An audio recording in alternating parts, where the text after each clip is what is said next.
Welcome back to Short Time with Vin and Dave. Vin Avenue, Dave Crossan with you in hour number 2.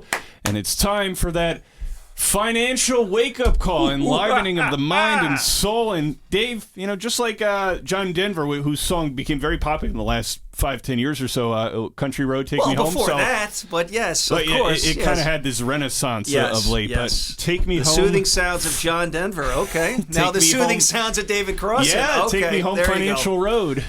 Well, I like that. We should have had that as the backdrop, the music. That's okay. Everybody's thinking it in their head. That's all that matters. Dave, okay. get behind the wheel and take us on that finance road. All right. So I'm sure, Vin, you've heard, and it's been on a lot of topics, a lot of conversations, if you will. Sure. This housing market. Oh, It my is goodness. moving and grooving. So one thing that's happening, though, is we're starting to see interest rates go up, which could calm things down because it's going to be more expensive to borrow money. Figured at some point it would, right? Exactly. So usually at a time like this, there is that panic.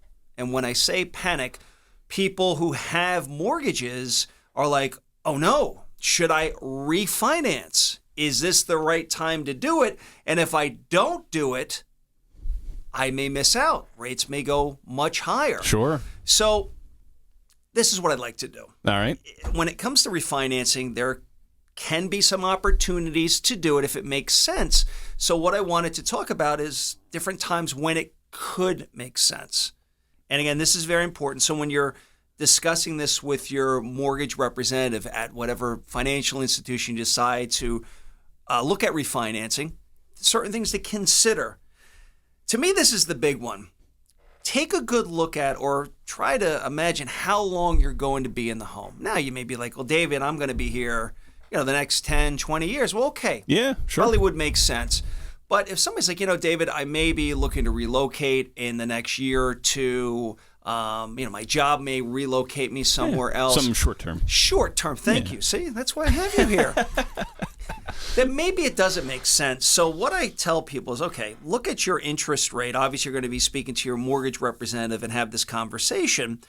And if you're looking for two things, either a lower rate or a shorter term, it'd be great if you get both of them to see what the costs are involved and how long it will take for you to pay them off. For example, there are called points. Those are like fees that you're paying to get the new terms on this mortgage. So somebody may be like, you know what, Dave, this is great news. I'm getting a lower interest rate, similar time frame, or maybe I've shaved off some years. Extremely happy about this. The mortgage representative should be able to say, well, it's going to take you, and I'm making this up, a year and a half for you to recoup those fees, or 6 months, or whatever time frame. So you want to put that into the calculation, say, well, if I'm maybe relocating in a year and it's going to take, for this to make any sense, well over a year to do it, well, that's usually where I'll apply the brakes and say, well, let's consider where you're at. Maybe, if anything, in that case, put a little bit more toward principal if you can to knock down that principal, but don't necessarily refinance because are you really gaining anything? You're thinking, oh, I've got a lower rate now, David. Yes, but you're going to be possibly leaving your home at a time where the fees and whatnot to change it didn't work in your favor. And I think a lot of people get so excited with the lower rate. Oh, the interest rate, it's lower. This is a good thing. Well, long term it could be. But again, to your point, on the short term, you have to make sure you fully understand how long it'll take with the fees that you're paying for it to then make sense, that you're now in the positive with the transaction, if you will. Yeah. I see this too many times. And this still goes into how long you're going to be in your home. You have somebody, and I'll make up a number. Let's say somebody has a 5% 30-year mortgage, and now they've paid it down to, let's say, 22 years. So they've been in it 8 years, and now they got that 4%. And they're like so excited, but they reset it right back to the 30-year. So yes, they have a lower interest rate, but now those 8 years that they've paid off, well, guess what? They've gone right back to a 30-year. Now, again, you can figure out, based on adding those additional years, how long you would have to be in that home for that to make sense. And again, a lot of people, again, get so focused on the interest rate. It's like, well, you've just extended it back to a 30-year. Okay? Right. The other thing, too, is looking at, and this is a big one for people that maybe got into that 30 year, and now let's say they're down to 22 years, same example, is, well, maybe I can get a lower interest rate or a similar interest rate, but what about knocking down the term of that mortgage? That can be extremely effective. So let's say we have somebody, and again, I'm just throwing out a number. I'm making up a number. Let's say it's a 4% 30 year. They've paid it down to 22 years, okay? But then they're able to go to a similar interest rate, and you're thinking, well, David, that's the same rate. Where am I gaining? Well, I'll tell you where you're going to gain is if you can knock that down to, say, a 15-year term. Again, your mortgage representative will be able to say, okay, based on you doing this, the fees that you're being charged, and now, again, keep in mind, if you're going to a 15-year mortgage, your payment is going to be more simply because it's less time that you have, or I should say, the term of the mortgage is that it'll be fully paid off. Okay. So the biggest obstacle, again, is, yes, I want to pay this mortgage off quickly, but again, you also want to take into consideration if my payment is going to increase doing a 15-year, can you afford it? Just because you're paying it off sooner, you have to take a good look at, well, what's the impact to your cash flow, your ability to pay this mortgage? Something people don't utilize enough of is they have their 30-year mortgage. Again, I'm just using this example. The ability to pay more per month.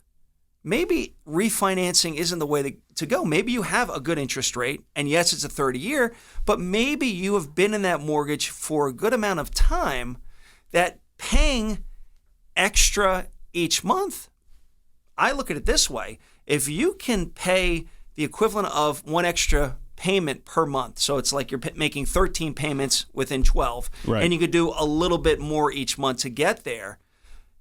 In certain circumstances, you can knock off anywhere from 3 to 7 years off of a 30-year mortgage, depending on how much extra you pay.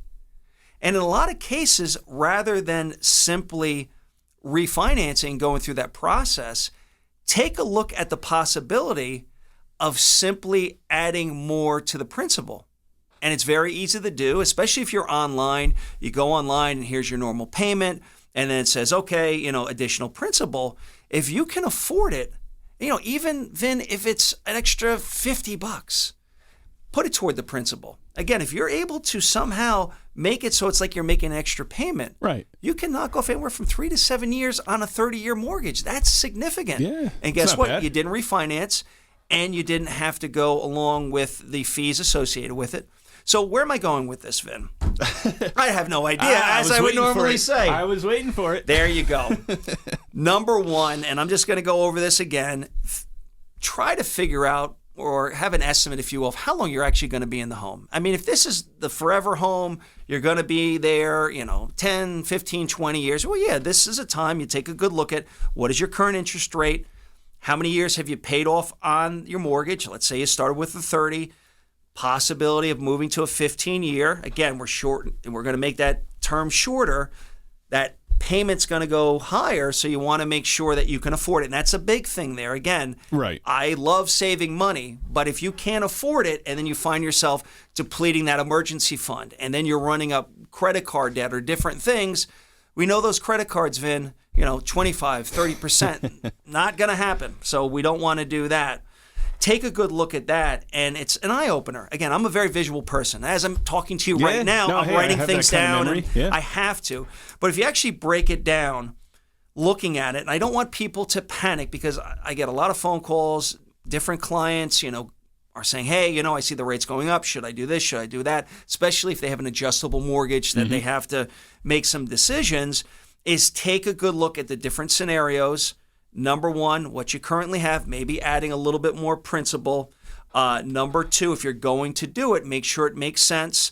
Maybe make that term shorter, even if you have a similar rate. I mean, ideally, if there's a lower rate and a shorter term, that's fantastic. You want to make sure you can afford it. And the last thing, too, is, and this is so important, is breaking it down. People hate this. The budget. Do a budget. Look at your expenses and make sure you're not depleting your emergency funds to make this extra payment.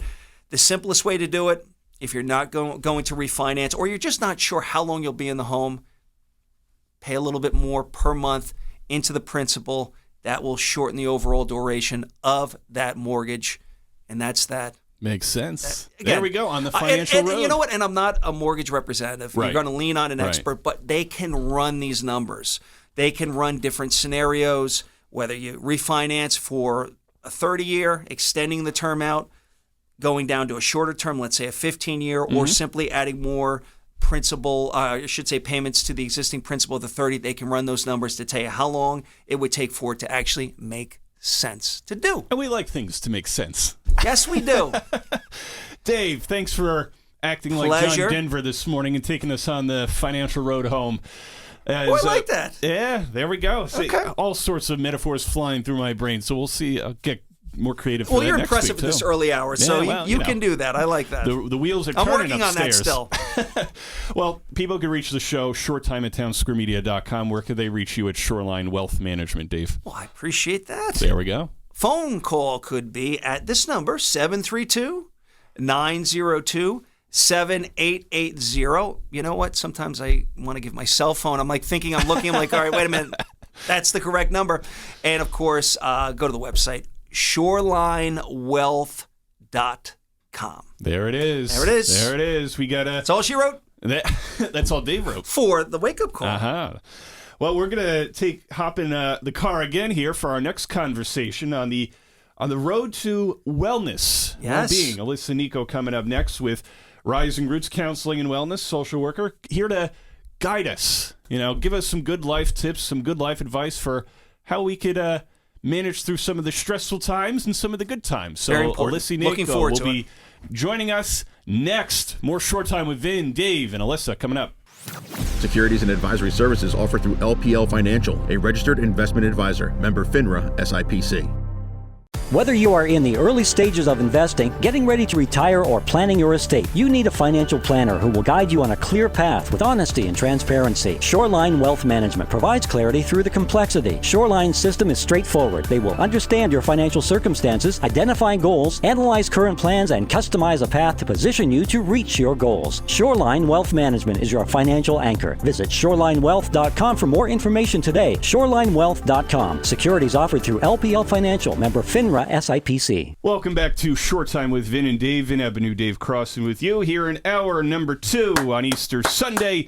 And joining us here in the second hour following Dave's famous financial wake-up call is You think anybody's Alyssa still awake? Nico. Are they just okay. Well, that's why I drop in those lines Yes. from time we to have such time. a I'm great like, guest. here we go. Everybody's waiting. Okay. Well, yeah, Dave's the appetizer for our next guest here in hour number 2, Alyssa Nico, licensed clinical social worker and psychotherapist, which certainly sounds like an interesting title. It's like you think of the movies by Hitchcock in the 60s. So totally the opposite of that. So Alyssa, thanks for coming in this morning. Thank you so much. Oh, you're welcome. Good morning, guys. It's a pleasure to be here. So we're getting some nicer weather of late, and Dave and I were talking following Alicia Cook and Coach Dana Cavalier on the show last week, both in parts of the conversations we had with them was, the whole part about mental health. We'd obviously touched on the pandemic, what's been going on the last couple of years, I guess more so with 2020, 2021, where it's like, I need to get out of the house. What do I do? And we highlighted the fact of, going out for a run, going out for different exercises. I was joking about the fact, I think it was in June of 20, where it got to a point where on a Saturday we had some nice weather, May, June. I was like, I need to get out of the house. Yes. 3 months without a haircut, I was like, no more. But it was just like going to different parks in the area. So we'll start there because I think that's a good place to start because we're starting to get some nicer weather here in April and hopefully not as much rain and temperatures in the 40s here. So in any of the clients that you've spoken with, especially in the COVID world, what are some things that you've been encouraging them to do to try and, maybe for at least an hour a day, relieve some of that stress and anxiety and do something for them? Yeah, that's such a good question. I'm so big on structure, creating structure in your day, in your schedule, and breeding connection, right? So getting outside, making plans, especially as it does get nicer, breathing the fresh air. I know we talked about this before we came on, right? Like I encourage my clients and even myself, like get outside at least once a day. I think in this virtual online world, a lot of people working from home now, we find ourselves, 4 or 5 o'clock, we haven't been outside, right? And so I think there's such value in even a beautiful day, of course, but just breathing the fresh air, regrounding yourself, rooting yourself, right? It's so important. Well, let me ask you this. I mean, think about the pandemic, what we've all been through. Our worlds have completely changed. So with your practice, now all of a sudden you're hit with the pandemic. How did you adjust, and what have you noticed since getting through it? Any of the benefits from now the remote and having the ability to see people, not necessarily in your office? Yeah, that's another great question. I mean, I think the pandemic, we hear the buzz phrase that there's like a second pandemic, a second wave. It's this mental health crisis that we're experiencing, right? And I think so much of that is this collective trauma that we all experienced during the pandemic, not just what people went through during the pandemic, but it brought up other stuff, right, that maybe folks haven't dealt with, or that came up in their lives and their relationships and their day-to-day. So when the pandemic hit, I had to pivot to, as a lot of therapists did, to virtual therapy on Zoom. And I've really continued that for the last several years, the last 2 years, right?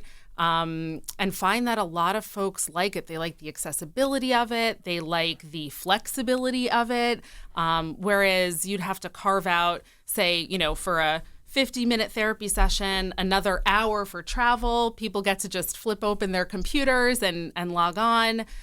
So I think in a lot of ways, for me, I practice in North Jersey. I see folks all over the state now because it's allowed me to have that reach that I wouldn't have had before. So in that way, I think it's also made it a lot more accessible for folks, right?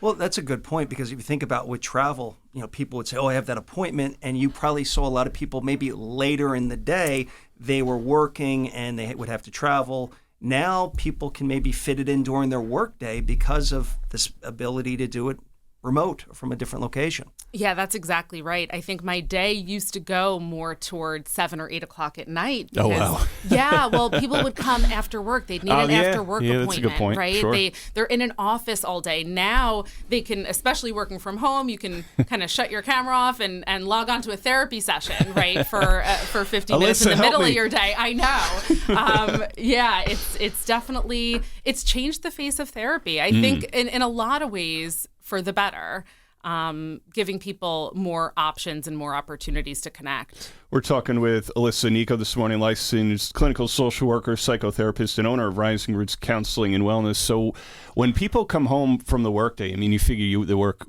8 to 4, 9 to 5, something like that, especially in the office setting, computers, meetings all day, kind of fried going home. Maybe they have more to do at home, stuff to do with the kids and whatnot.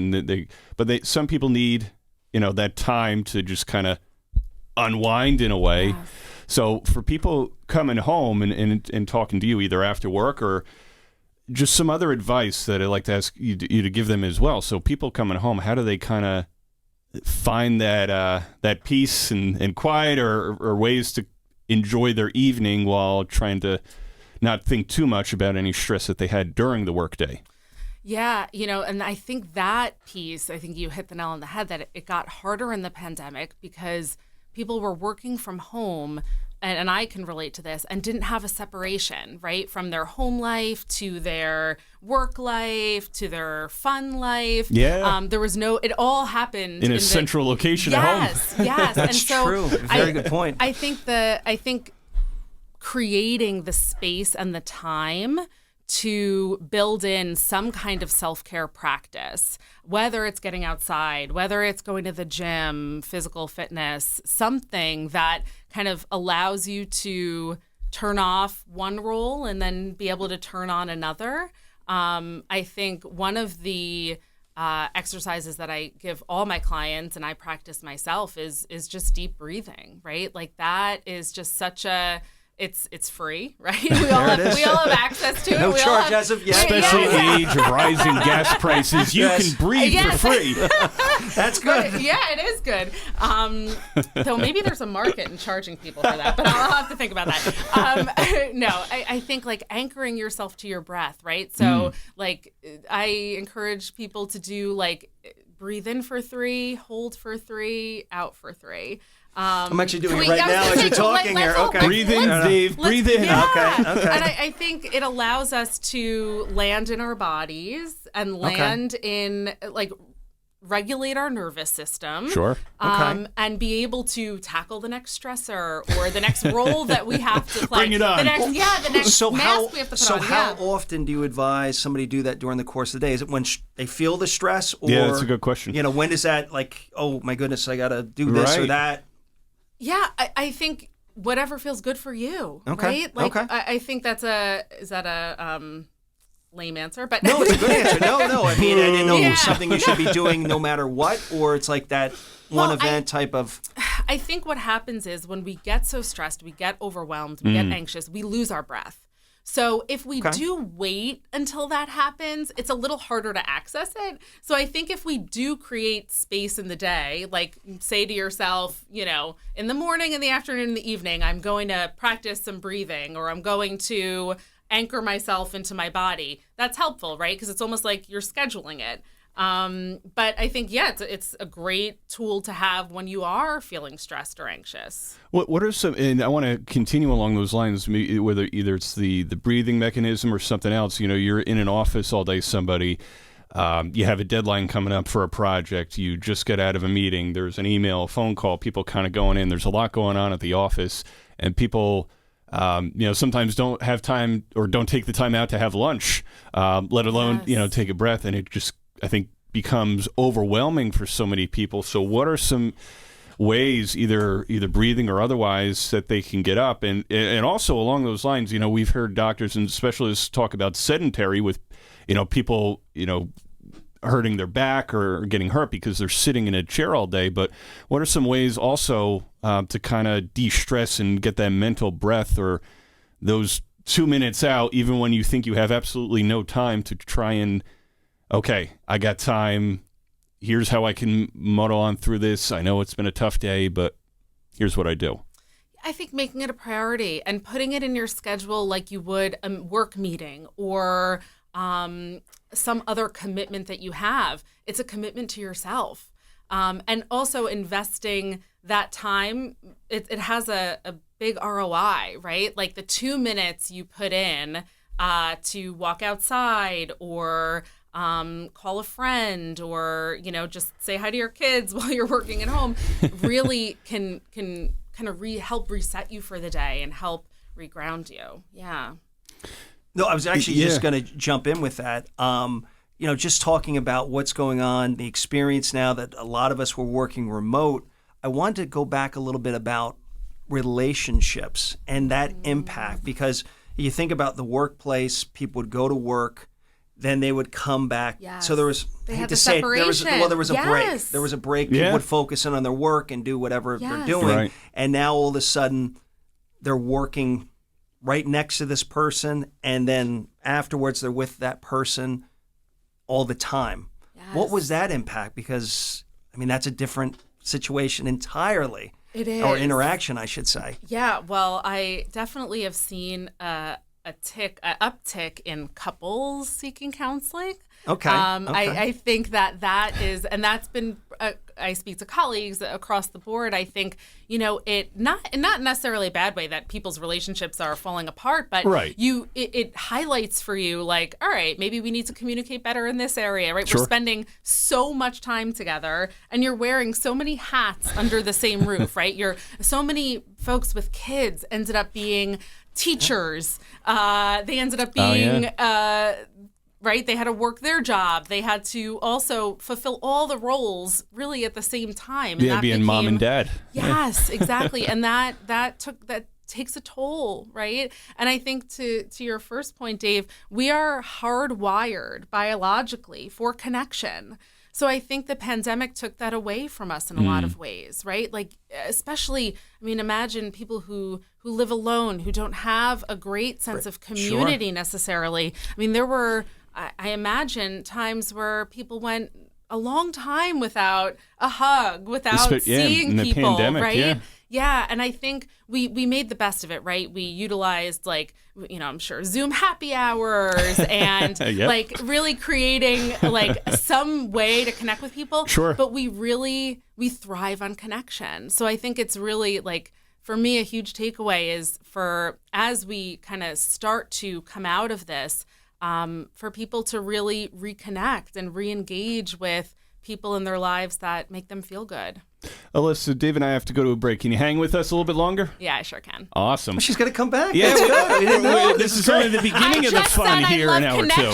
Okay, good. More connecting right after this. More Short Time with Vin and Dave on the way with Vin, Dave, and Alyssa Nico. We'll be back. Hey, it's Chris Carlin from Rutgers Football and 98.7 ESPN in New York, and you're listening to Short Time with Vin and Dave on 94.3 The Point and 105.7 The Hawk. These fellas are entertaining.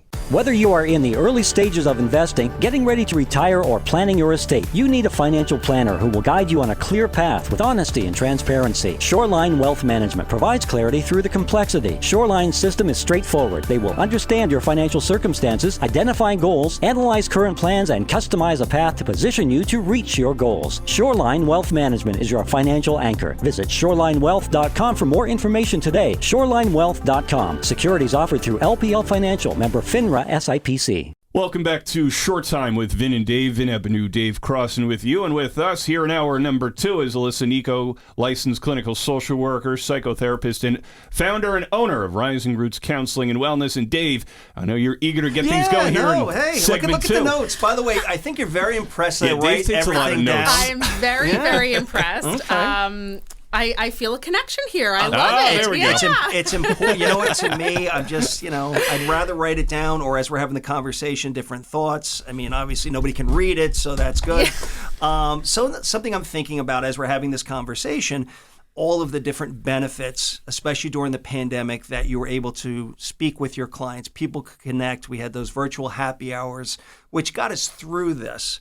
And now that we are getting to the other side of it, do you feel people are going to still lean on the technology and lose out on that connection and get back to, like you said before, the human connection, being part of somebody's company and having conversations rather than being via some sort of technology phone or not in the presence of somebody?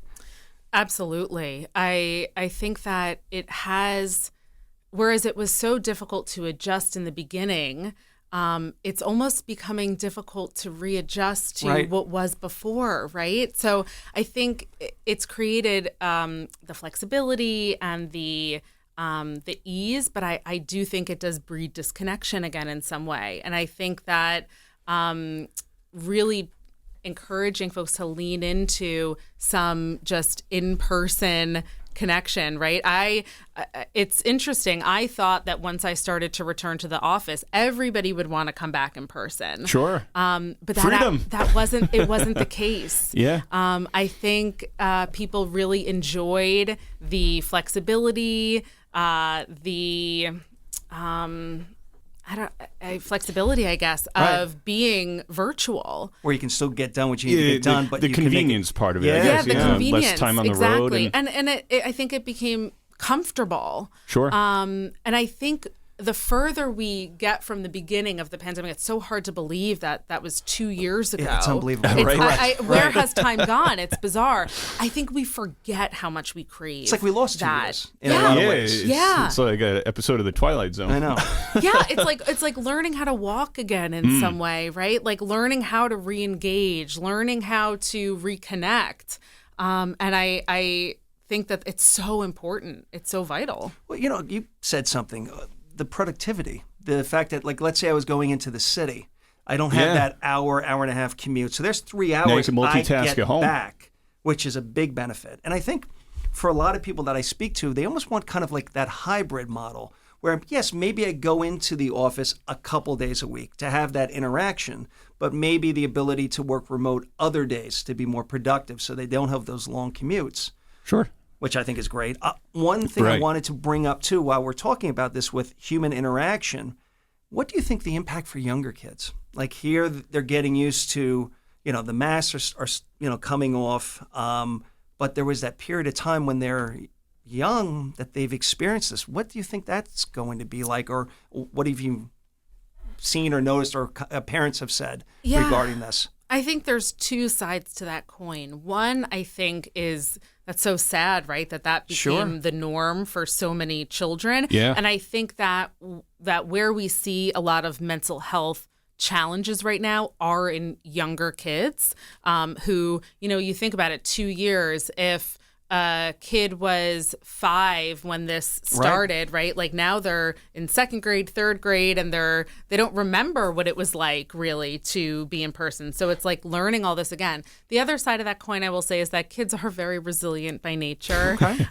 And they do have an inherent resiliency. But I do encourage parents to just be curious and keep note of, changes in their child's behavior, or really, and being the ones to encourage more connection in their children. I think it's an interesting time, not just because of the pandemic, but we live in such an online virtual world, right? Gaming online and social media and everything. They learned on the computer for so long, really creating space from that for them. Well, a lot of the teenagers, young adults, the video game era certainly predates the pandemic. So they're used to it on that front. But I mean, Super Mario Brothers, you play Super Mario Brothers? That's Madden. There you go. Okay. Got it. Where things, still get frustrating, but at least you have a better idea what the outcome's going to be, and you don't have to watch the Giants struggle through a Sunday night or a Sunday afternoon game. Yeah. You could become a Cowboys fan, although I've had my own. No, thank you. I might be thrown out of here for that. I am loyal to my Giants. All right. Even though one of the worst teams in the NFL the last 5 years, things are turning up as we head toward the draft in a couple weeks. But we talked earlier, just on some things that adults can do, the working adult, in the job throughout the day, some things they do at home. But what would you recommend to, the kids, especially the teenagers going through middle school, high school, maybe a little bit in college as well, as things that they could do to de-stress? Either, I mean, you can't just get up in the middle of a classroom and say, all right, here we go. And teacher's going to look at you, what are you doing? Sit back down. But what are some things that kids could do either before the school day, after the school day, throughout, the course of their week, where they can, and not just because of COVID, but just generally speaking here, some things that teenagers can do to kind of unwind, de-stress without becoming overwhelmed with schoolwork, or if they're involved in sports or the school play or something like that. Yeah. Are you guys sick of hearing the word connection? No. It makes me think of the song by One Republic. Oh, yeah. Can I get a connection? Yeah. By the way, Vin does have a musical group that, is very good. We got to listen to Nobody it. wants to hear. I'm going to have to hear more about that. Oh, dear. I think encouraging connection in kids, right? I think that's huge. I think really also encouraging kids, adolescents, to find things that bring them joy. Right? Like finding the spaces outside of school, maybe it is sports, but outside of the commitments, the daily grind that fill their cup, right? And teaching them to be able to recognize that at an earlier age, right? So I hear from so many of my clients, being in their 30s, 40s, 50s, like, I don't even know what I enjoy, or I don't even know what brings me joy anymore, right? Like we get so narrowed into what our role is, or our job, or for kids, school, right? Like just helping them figure out what excites them and encouraging more of that.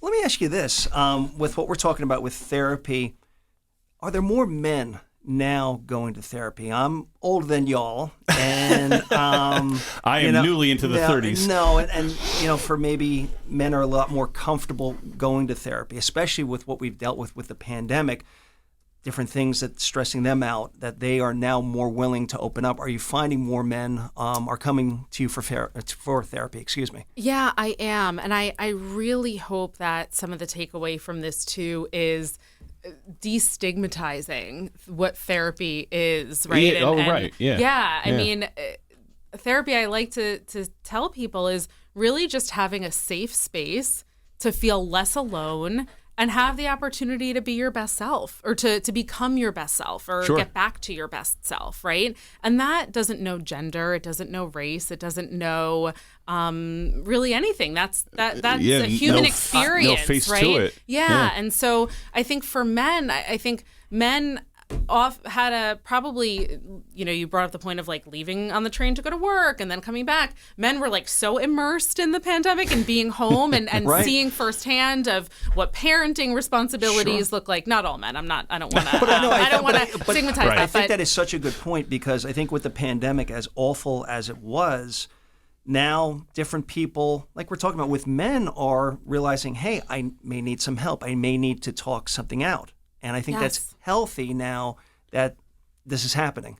I think it's so healthy. I think And again, we're not. I'm just saying in general. Like, I think it's very, very positive. Right. Well, like, even on this show, the first hour, we had a conversation with Triada Stampis, the CEO of Fulfill, about the face of hunger. I've had conversations with people in the past about the face of homelessness. No face per se, like there is, with, mental health. It's like there's no one kind of person that, Right. usually seeks out help or Yes. therapy. It's like, Dave or I could easily come to your Yeah. office and say, not that we have a lot going on, but somebody to talk to and say, here's what's on my mind, here's what's bothering me. I think what gets kind of swept underneath is like you only go to therapy or seek help Yes. if there's something huge Yeah, going on in your Yes. life where you need Some a big vet. Not trauma, like the right. Correct. smaller kind of daily stressors, or maybe it's just, you know what? On the flip side, I'm having a good week and I want to be able to share that with somebody. So, how do you help people find that balance and just say, hey, you know what? No matter who you are, where you live, where you work, what you do, how many kids you have, it's okay to just find somebody, confide in them, and say, hey, here's what's going on in my life. I want to share that with somebody, whether it's good or not so good. Yeah, Vin, I love that last part that you said. I think I always tell people the best time to be in therapy is actually when you're doing well. Yeah, right? makes Because sense. you have the opportunity to develop the coping skills, not in a crisis moment, to be able to handle a crisis when it arises, right? So you're thinking more clearly. You're right, sharing in the positives of your life, having somebody to be alongside that. I think is so crucial. I think that's so key, because you're right. I think a lot of people may think that, something that happened that was so traumatic, and that's when Right. they seek somebody like you for assistance, for help to talk it out. But to your point, why not it be to live your best life and to just talk about what you're going through on a day-to-day? I think it's so important. Yeah, it's like going for a yearly checkup to your internist, right? Or going for women, going for mammograms or to their doctors, right? I think it's that kind of preventative Like great point. medicine Yeah. almost, right? To just be your best self and live your best life, right? When you're talking to either clients or speaking to students or whoever, and they're in a good place, let's say, doing well, they got things going on. It's somebody going through college, young adult with this or that, good relationship, or married couples with this or that. Things are going well for them. How do you encourage ways to just kind of keep on that? I mean, we talk generally in life, right, where you're an athlete, reporter, writer, whoever, there's always ways to learn and improve. Okay, you build on the successes, learn from your mistakes and everything. So what are some ways that you encourage people to kind of build on those successes, continue having fun, say, hey, maybe you go do this with the family, or you go do that, especially now as we're heading towards summer and there's more to do outside, kind of living it up, having fun, enjoying your surroundings.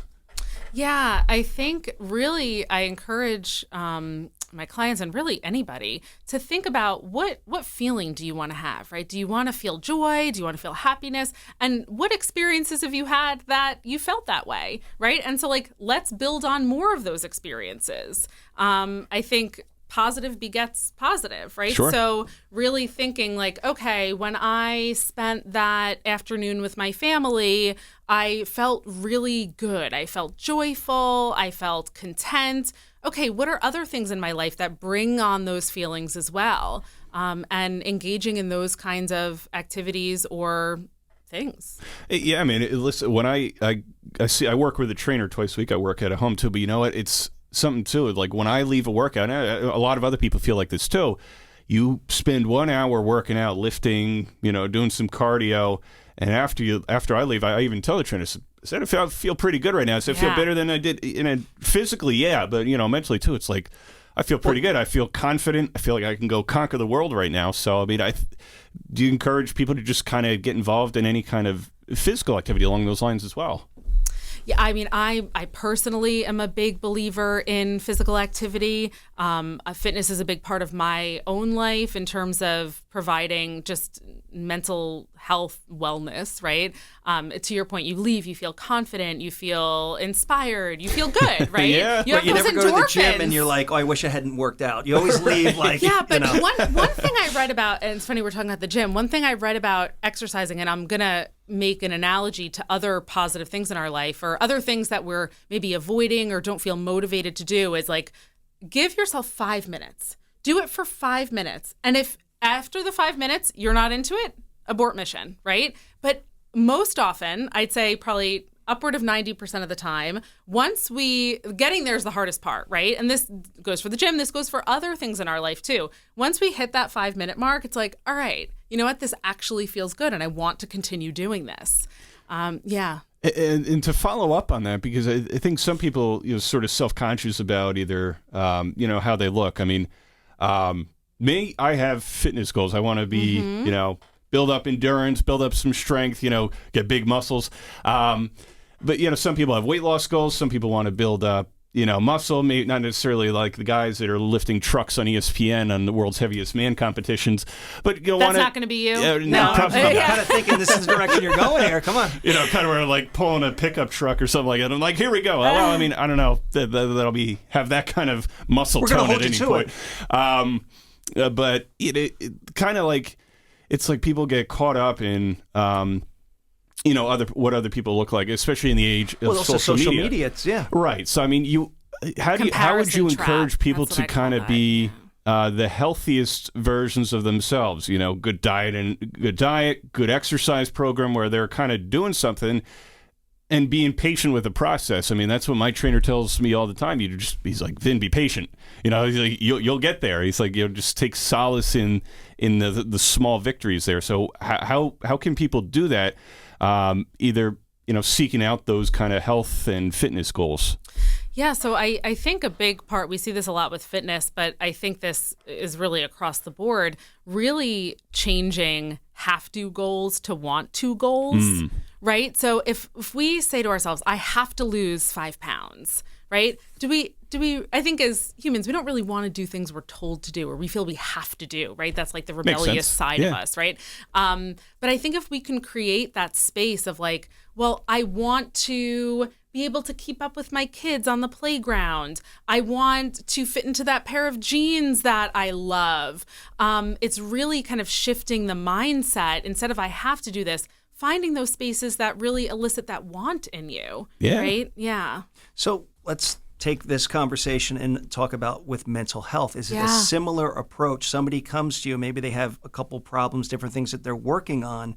Do you try and set it up? Okay, like let's deal with that, of course. But what are we looking to accomplish? Is it a similar type of approach?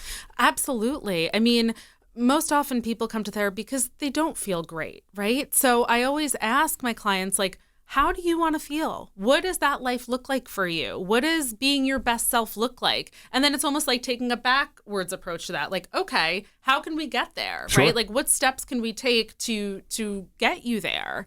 And a lot of that's creating those want to goals too, right? If I feel like I have to fix my marriage or I feel like I have to perform better at work, I might not do it, right? But what is the feeling that you want to have when you do those things? Absolutely. Alyssa, as we wrap up here, what are some ways that people can get in touch with you? I mean, Dave and I are having some fun talking to you I know, I'm sad this is becoming ending. very informed here. So, but yeah, definitely a lot of big takeaways. Hey, I'll take a lot of this outside of this conversation as well, to incorporate into my own life. And I think a lot of people out there listening will as well. But if people want to get in touch with you, follow up, set up a session, kind of talk things out. And like we talked about, whether something is not so good is going on, or they just want to say, hey, Alyssa seems like a nice person. I want to tell her about all the good things going on in my life. How can they get in touch with you, either at Rising Roots Counseling and Wellness or otherwise? Yeah, so I think the best way to get in touch with me is through my website. There's a contact page on there, and that is www.risingrootsnj.com. And that has all my contact information there. So my cell phone, my email, and that's probably the best way to get in touch with me. I admittedly, I, in this conversation of being in a virtual world, I'm not as huge in the workspace on social media, but so the website's probably the best place.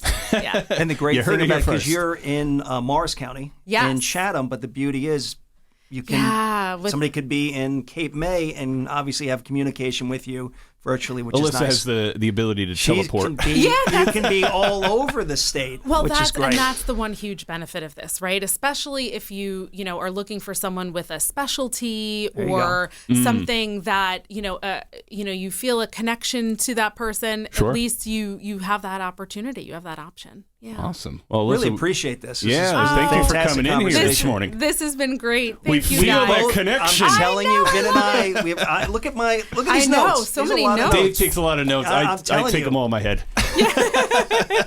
Everyone has their own way. And thank you for coming to the studio. Yes. We enjoy being with you. I figured I had to practice what I preach, right? I preach this need for connection, this need for in-person. So it was my pleasure. Thank you guys for having me. Hey, always welcome back here to the Jersey Shore right here at the radio station. We'd love to have you on again. Thank you.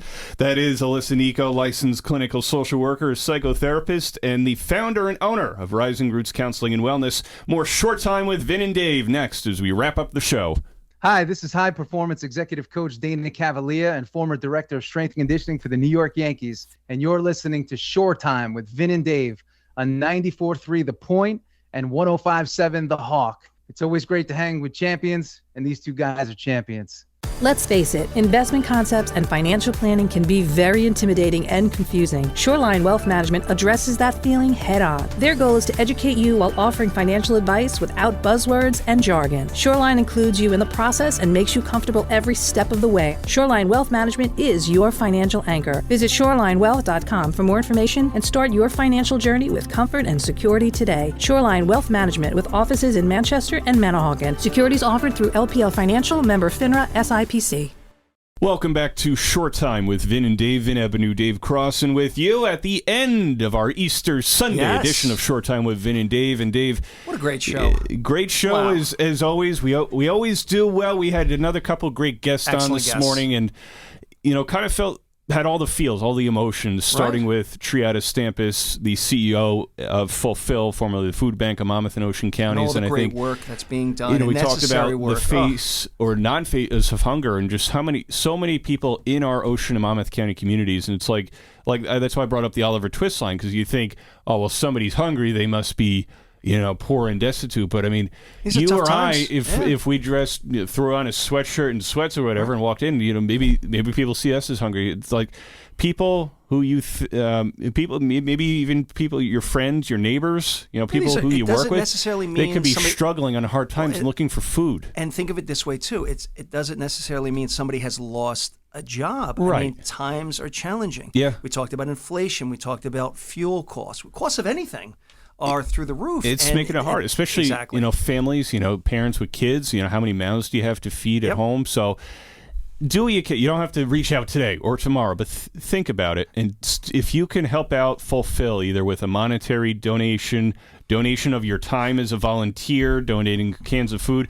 And listen, we brought up the point, too, November, December, sure, people like to donate, but I mean, listen, people are hungry throughout the year. So take a swim within Lake U out there and see what you could do to help out people who are hungry. And one last thought I wanted to jump on there, too, is cash can be very effective, because when they buy food, they get it at a much lesser cost. And they buy it in bulk, she said, too. So Triada was great. Do what you can out there to help out Fulfill. And then Alyssa Nico helped us, too. I mean, I think one of the points, one of the bigger points that she brought up that we conversed with her about was the fact that kind of like the face of hunger. It's the face of getting help. It's like you think that if you go to a therapist, you have all these different kinds of issues wrong, and it's and all these big issues too. But I think she helped us clarify this. Hey, listen.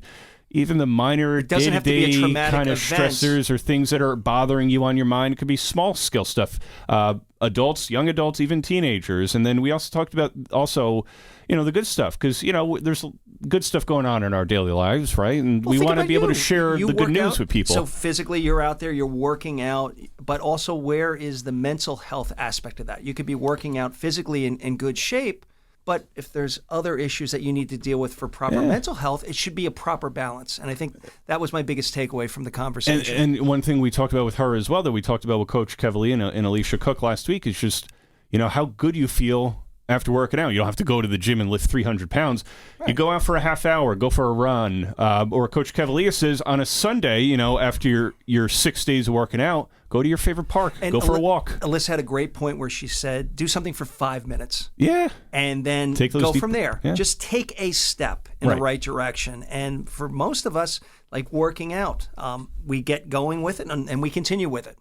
Same thing with mental health. Take that step, have that conversation, have the proper balance. Right. And then all of a sudden when you go back home or go back to your desk at work, you're like, okay, I'm ready to go. You kind of feel relaxed. And the breathing techniques, too. Yeah, that's important. Let's not and you and I were overlook doing it that. during the interview, which was fun. It's like, listen, wherever you're at throughout the day, if you feel kind of overwhelmed, just kind of close your eyes, take a step back, and do what Alyssa said, and just take a couple deep breaths. Kind of recenter yourself and get back going. You'll feel much better. So great show today. We got another great one coming up. Our last show of April. The last show of April coming up next Sunday, the 24th. So a couple great guests, a couple people that I've had the pleasure of getting to know in the past. And Dave, look, you'll really like these two. I'm excited. Coming on. Somebody, both of them have such deep stories to tell.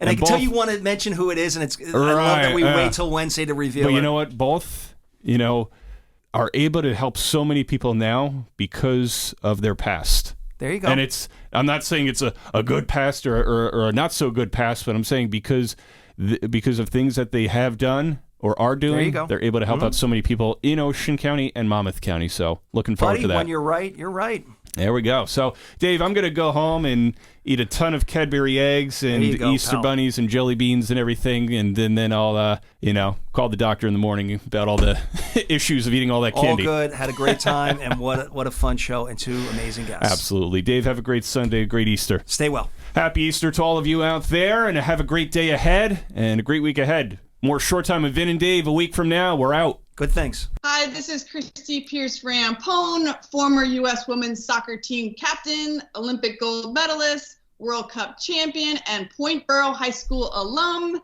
And you're listening to Short Time with Vin and Dave on 94.3 The Point and 105.7 The Hawk. Tune in for some real conversation with Dave and Vin. You don't want to miss this.